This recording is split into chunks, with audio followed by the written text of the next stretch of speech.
নমস্কার বন্ধুরা, তোমরা নিশ্চয়ই সবাই ভালো আছো। আমার ছবিগুলো দেখলে নিশ্চয়ই বুঝতে পারছো আমি কোথায় এসেছি। হ্যাঁ, ঠিকই ধরেছো, দীঘাতে এসেছি। সকালবেলা বাসে চেপে সরাসরি দীঘা, 4 ঘন্টার মধ্যে দীঘাতে পৌঁছে গেলাম। দীঘাতে পৌঁছে গিয়ে প্রথমে আমাদের কাজ ছিল সমুদ্রটা দেখে নেওয়া, তাই সমুদ্রের উত্তাল ঢেউটা প্রথমে একটু দর্শন করে নিলাম। তারপর আস্তে আস্তে আমরা হোটেলের দিকে।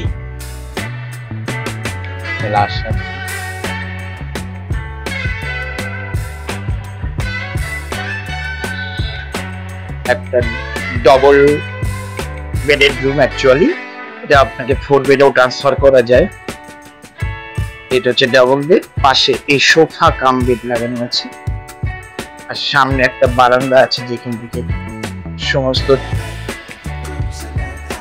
ভিউ পাবেন আপনি। এর ঠিক সামনেই আছে দেখুন গোপাল ভাঁড়ের রান্না এবং বড় বড় হোটেলও আছে। বারান্দার ভিউ। এই হচ্ছে ঘরের ড্রেসিং টেবিল আছে, টিভি আছে, আর এই হচ্ছে বাথরুমটা দেখুন।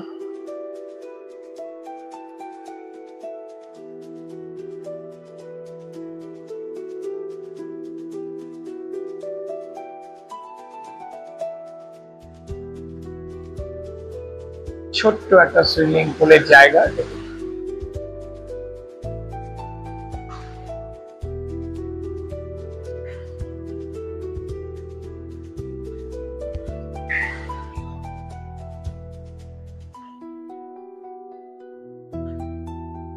এই হোটেলটির বিচ থেকে খুব একটা দূরে নয় এবং বাস স্ট্যান্ড থেকেও দূরে নয়।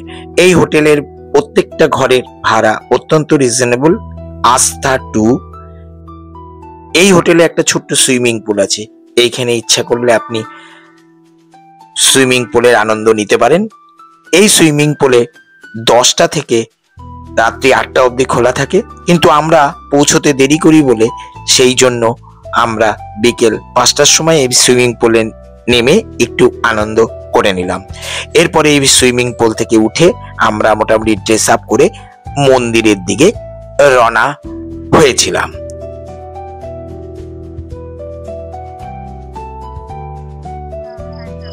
জগন্নাথের মন্দির, দীঘা। বাইরে থেকে ছবিটা তুলছি দেখো।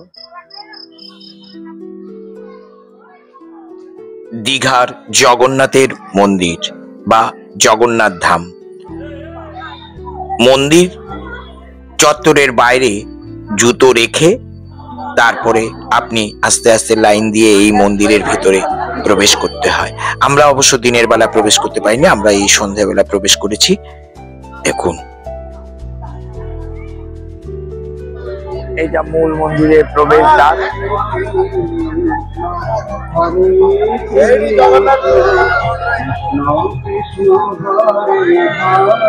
চারখানা স্টেপ পার করে তারপরে মূল মন্দিরে প্রবেশ করতে হয়। সামনে একটা সিংহ দুয়ার আছে, দেখতে পাচ্ছেন দুয়ারটা।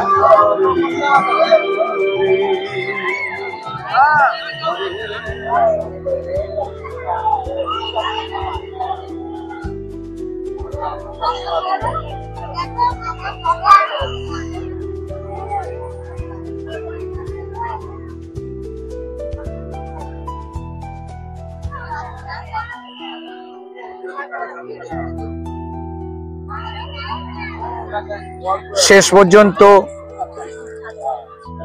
জগন্নাথ দর্শন হলো দীঘাতে। এই মন্দিরের ভেতরে জগন্নাথ দর্শন করে এই বাইরে এসে দাঁড়িয়েছি। এই দেখুন আমার পিছনেই মন্দিরটা দেখা যাচ্ছে, খুব সুন্দর। জগন্নাথের মূর্তিও যথেষ্ট ভালো এবং পারিপার্শ্বিক যে দৃশ্য সেটাও ভালো। আমরা যেহেতু একটু সন্ধ্যায় এসেছি, সন্ধ্যার দৃশ্য দেখতে পাচ্ছেন। পুরো দৃশ্যটা দেখা যাবে না, দিনের বেলা আসলে আরো পরিষ্কার দেখা যেত। লোক যথেষ্ট বেশি, অনেক বেশি লোক এখানে আছে।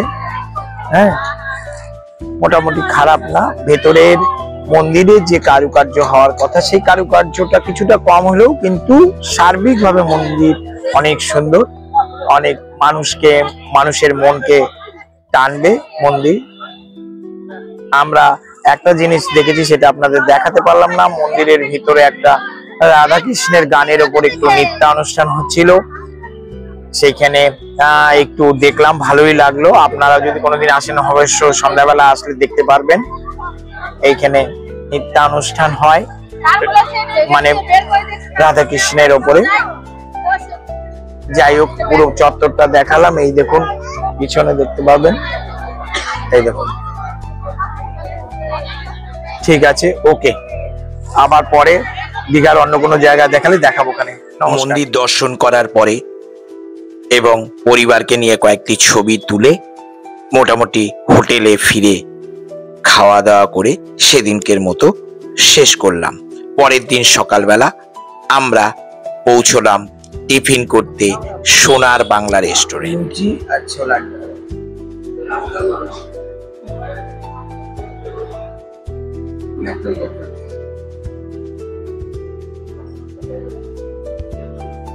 আজই আমরা কলকাতা ফিরে যাব, সেই জন্য টিফিন করে মোটামুটি সমুদ্রের দিকে একটু ঘুরে এসে এই হোটেলেই আমরা দুপুরের লাঞ্চটা 12টার লাঞ্চটা সেরে নেব। তারপরে আমরা যাব কলকাতার উদ্দেশ্যে রওনা হয়ে।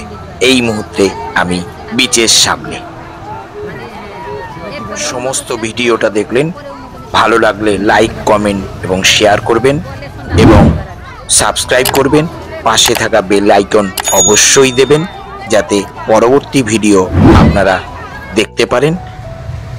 এই মুহূর্তে সমুদ্রের দৃশ্য দেখে কয়েকটি পরিবারের ছবি তুলে আপাতত এইখানেই আমার ভিডিও শেষ করব।